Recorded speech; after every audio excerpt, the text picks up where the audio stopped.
السلام علیکم ورحمۃ اللہ وبرکاتہ۔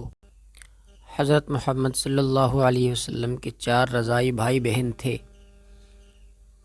جن کے نام عبداللہ، انیسہ، حذیفہ اور حذافہ جو شیمہ کے لقب سے مشہور تھی۔ ان میں سے عبداللہ اور شیمہ کا اسلام لانا ثابت ہے، باقیوں کا حال معلوم نہیں ہے۔ حضرت صلی اللہ علیہ وسلم کی عمر جب 6 برس کی ہوئی تو آپ کی والدہ آپ کو لے کر مدینہ گئی۔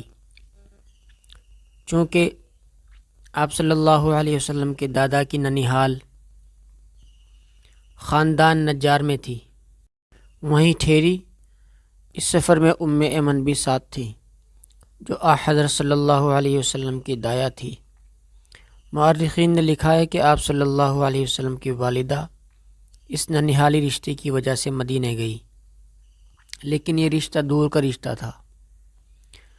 قیاس میں نہیں آتا کہ صرف اتنے سے تعلق سے اتنا بڑا سفر کیا جائے۔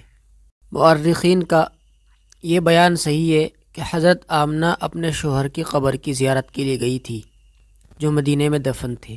بہرحال 1 مہینے تک مدینہ میں مقیم رہی۔ واپس ہوتے ہوئے جب مقام ابوا میں پہنچی تو ان کا انتقال ہو گیا اور یہیں مدفون ہوئی۔ ایمن حضرت صلی اللہ علیہ وسلم کو لے کر مکے میں آئیں۔